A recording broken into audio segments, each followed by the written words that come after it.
दोस्तों, हमें पता है कि इंटरनेट पर दिखाई गई हर चीज़ पर विश्वास नहीं करते, लेकिन हमारी टेक्स्ट बुक्स का क्या, जो हमें बचपन से रटाई जा रही हैं। जी हाँ दोस्तों, बचपन से रटी रटाई चीज़ें भी कभी कभार गलत साबित हो जाती हैं। फिर चाहे वो ग्रेट वॉल ऑफ चाइना का स्पेस से दिखना हो या फिर जीनियस अल्बर्ट आइंस्टाइन का स्कूल में फेल हो जाना हो। इसीलिए दोस्तों, अपना दिल थाम कर बैठिए, क्योंकि आज हम आपको उन झूठ के बारे में बताने जा रहे हैं जिन्हें आप न जाने सदियों से सच मानते आ रहे हैं। सबसे पहले हम आपको बताने जा रहे हैं इजिप्ट में बने पिरामिड के बारे में। दोस्तों, अगर हम आपसे पूछें इजिप्ट में बना पिरामिड किसने बनाया था, तो हमें पता है आपका यही जवाब होगा कि इजिप्ट में रहने वाले मजदूरों ने मेहनत करके बनाया होगा और इस पिरामिड को तैयार किया होगा। लेकिन हम आपके इस भ्रम को तोड़ते हुए आपको कहना चाहते हैं कि यह बिल्कुल भी सच नहीं है। असल में इस पिरामिड को बनाने में ज़्यादातर लोग मजदूर थे ही नहीं। जी हाँ, इस पिरामिड को बनाने के लिए एशियन की अच्छी खासी पॉपुलेशन ने अपना बढ़ चढ़कर योगदान दिया था, जहाँ करीब 85 सालों तक, जिसमें 2589 से 2504 BCE तक का समय लगा।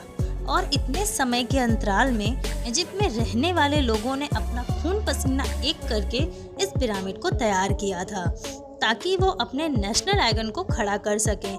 ऐसे में जो लोग बड़े बड़े पत्थरों को नहीं उठा सकते थे, उन्होंने यहाँ काम करने वाले लोगों के लिए खाना, रहने और बाकी चीज़ों की व्यवस्था की। यानी कि हर इंसान ने अपने लेवल का काम किया, जिसमें से कुछ लोग सिक्योरिटी के लिए काम करते थे, तो कुछ लोग भारी भरकम पत्थरों को जुटाने के लिए दूर दराज इलाकों में चले जाते थे, ताकि वो अपने नेशनल आइकन को खड़ा कर सकें। ऐसे में दोस्तों, उनकी मेहनत रंग भी लाई और वाकई में ये पिरामिड दुनिया भर में जाना जाता है। नंबर 9 पर हम बात करेंगे माइकल जैक्सन के बारे में। सुनकर हैरान रह गए ना? तो चलिए दोस्तों, अब आपके सामने आपके सबसे फेवरेट माइकल जैक्सन की बात करने जा रहे हैं, क्योंकि इस बात से कोई इनकार नहीं कर सकता कि माइकल जैक्सन ने पॉप म्यूज़िक में एक अलग ही मुकाम हासिल किया था, जहां ये सिंगर के साथ साथ एक बेहतरीन डांसर भी थे और इनके डांस मूव को वाकई माशाअल्लाह थे। ऐसे में जो उनका मूव या मून वॉक करने का जो स्टाइल था, वो लोगों में बड़ा फेमस हुआ। परंतु दोस्तों, अफसोस आपको ये जानकर हैरानी होगी कि मून वॉक को माइकल जैक्सन ने इन्वेंट नहीं किया था। हालांकि उन्होंने इसे सबसे पहले 1983 में परफॉर्म किया था।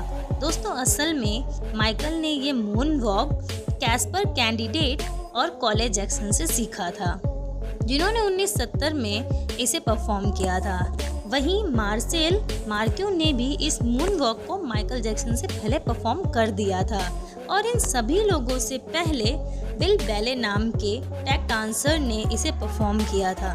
ऐसे में ये बता पाना थोड़ा ज़्यादा मुश्किल हो जाता है कि इस मून वॉक को किसने इन्वेंट किया था, लेकिन वो शख्स माइकल जैक्सन तो नहीं थे। नंबर 8 पर बात करेंगे कार्बन डेटिंग के बारे में। अब आपको एक और सिर घुमा देने वाली बात सुनिए, क्योंकि आप लोगों ने कार्बन डेटिंग का नाम तो सुना होगा।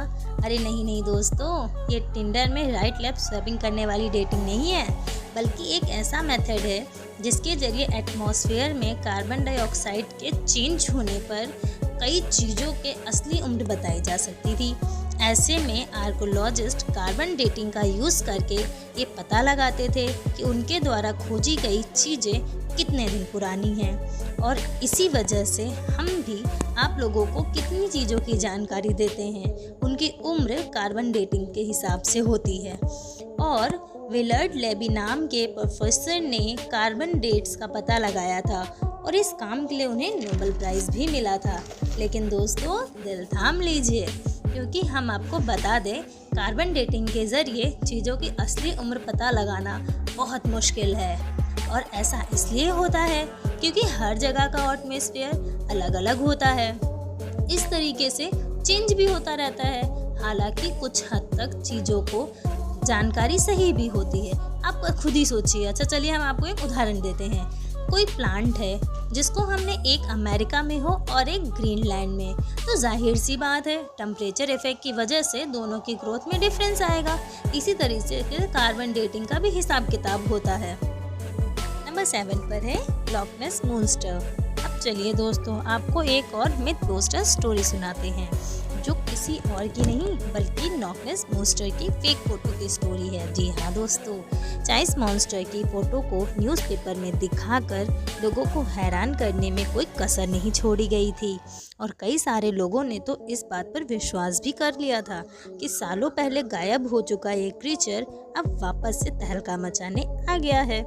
ऐसे में दोस्तों, लॉकनेस को स्कॉटलैंड में देखे जाने की बात कही गई। इस तस्वीर को सबसे पहले रॉबर्ट केनेथ विल्सन ने 1934 में लोगों के सामने रखा और करीब 60 सालों तक इसकी सच्चाई को माना गया।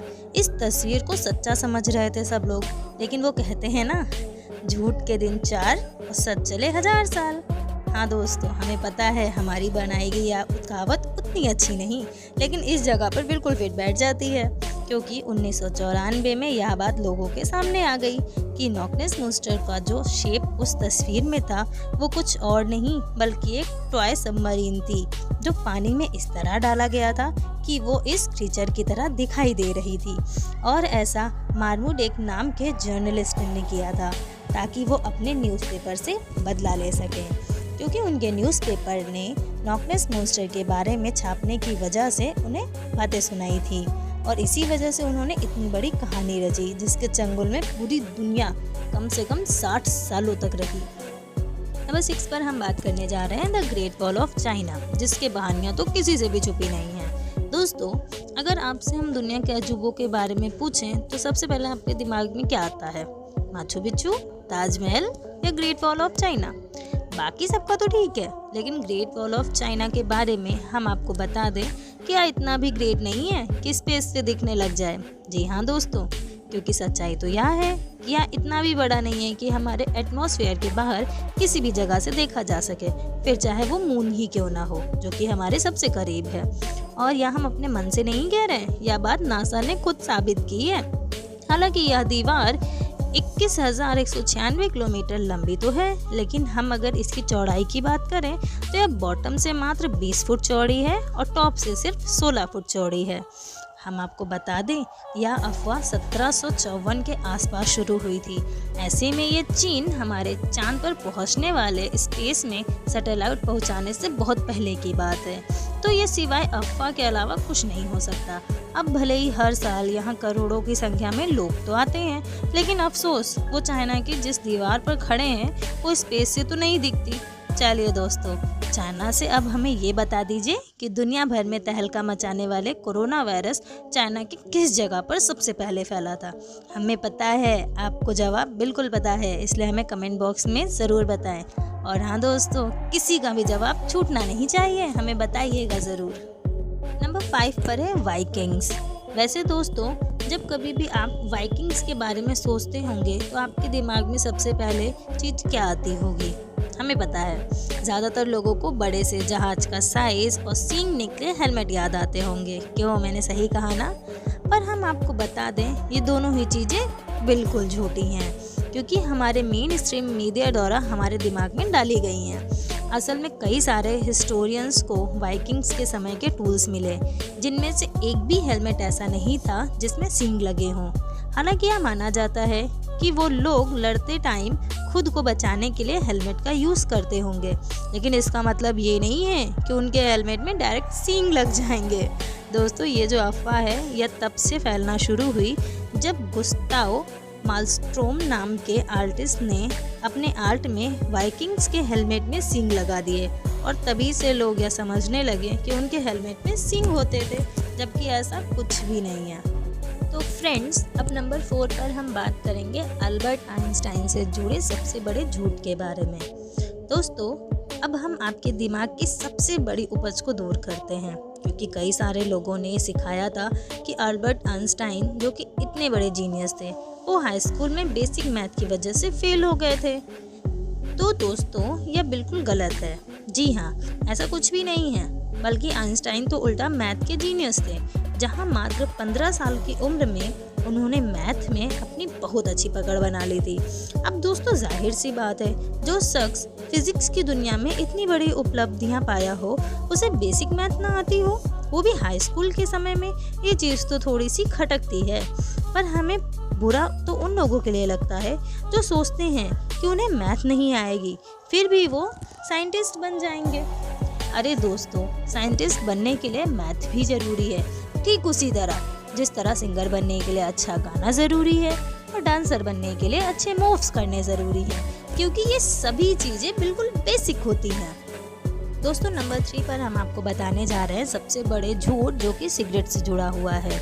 दोस्तों, हमें पता है कि आपको इस बारे में कुछ भी नहीं पता होगा, लेकिन हम आपको बता दें कि 19वीं सदी के मध्य में अमेरिका में एक बहुत बड़ी अफवाह चली थी, जहां सिगरेट बेचने वाली कंपनियां अपने एडवर्टाइजमेंट में कहती थी कि सिगरेट सेहत के लिए अच्छी होती है। जी हाँ दोस्तों, हैरान मत होइए, एक्चुअल में ऐसा होता था, क्योंकि कुछ कंपनियां ये तक कहती थी कि डेंटिस्ट खुद लोगों को सिगरेट पीने की सलाह देते हैं। ऐसा भी कहीं होता है और ये सेहत के लिए बहुत अच्छी होती है, जिससे टेंशन वगैरह कम हो जाता है। और इस तरह के कई सारे एड्स कैंपेन भी उस समय चल रहे थे, जिसकी वजह से अमेरिका में करीब 45% लोग सिगरेट की लत लगा चुके थे।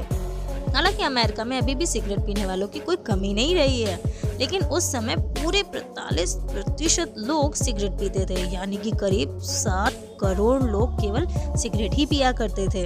वो तो बाद में पता चला कि ये सेहत के लिए हानिकारक है, जिससे भगवान आपको अपने पास बहुत जल्दी बुला लेते हैं। और इसी वजह से लोगों ने मरने के डर से सिगरेट को टाटा बाय बाय कहना ज़रूरी समझा, और शायद अभी भी कुछ लोग इस बात को नहीं समझते। लेकिन दोस्तों, आपकी इस बारे में क्या राय है, हमें कमेंट बॉक्स में ज़रूर बताएं। नंबर 2, यूनिवर्स में बिना स्पेस सूट के तुरंत मर जाते हैं। दोस्तों, अगर कोई स्पेस में जाए और अपने स्पेसशिप के बाहर बिना स्पेस सूट के कदम रखे तो स्पेस में वैक्यूम में उसका क्या होगा? क्या वो जल जाएगा या फिर तुरंत मर जाएगा? वेल, ऐसा करने पर मौत तो तय है, लेकिन इंस्टेंटली नहीं। स्पेसशिप के अंदर प्रेशर अर्थ की तरह मेंटेन किया जाता है, लेकिन स्पेस में प्रेशर 0 होता है। ऐसे में ऑक्सीजन की कमी के कारण आपका दम घुटने लगेगा, आपको हाई रेडिएशन का सामना करना पड़ेगा और इसके कारण आपके शरीर का पूरा लिक्विड एवेपोरेट हो जाएगा, लेकिन इंस्टेंटली कुछ भी नहीं होगा। अब नंबर 1 पर हम सबसे बड़े राज के बारे में जानेंगे कि सूरज का कलर क्या होता है। अगर मैं आपसे पूछूं तो आपका जवाब क्या होगा? येलो, या फिर कुछ लोग कहेंगे ऑरेंज। बचपन में हमने सभी ने अपने स्केचेस में सन यानी कि सूरज को देखते ही येलो या कभी कभी तो ऑरेंज कलर उठा लेते हैं, और अभी तो ज़्यादातर लोग यही सोचते हैं कि सूरज का कलर येलो होता है, लेकिन असल में इसका कलर होता है वाइट। जी हाँ, दरअसल जब ये वाइट लाइट रिफ्लेक्शन या रिफ्रैक्शन के प्रोसेस से गुजरती है तो 7 कलर की लाइट में डिवाइड हो जाती है, जिनकी वेवलेंथ भी डिफरेंट होती है। क्योंकि हमारा एटमॉस्फेयर ऑरेंज और येलो कलर के वेवलेंथ को ज़्यादा रिफ्लेक्ट करता है, इसलिए सूरज हमें येलो कलर का दिखाई देता है। आज के इस वीडियो में हमने आपको ऐसे 10 बातों से रूबरू कराया जो कि झूठ बताई गई और उनकी सच्चाई कुछ और थी। दोस्तों, हमें कमेंट बॉक्स में ज़रूर बताएं कि ऐसी कौन सी जानकारी थी जिन्हें आप भी आज तक सच मानते रहे, जो कि असल में झूठ थी। जो इसके बारे में हमें ज़रूर बताइएगा। और अगर आपको हमारा यह वीडियो पसंद आया हो तो इसे लाइक करना ना भूलें और इसे शेयर भी कर दें, ताकि यह जानकारी सबको मिलती रहे। और अगर आप हमारे चैनल पर नए हैं तो हमारे वीडियो को सब्सक्राइब करना ना भूलें, ताकि आगे आने वाले वीडियोज़ की नोटिफिकेशन आपको जल्द से जल्द मिलते रहें।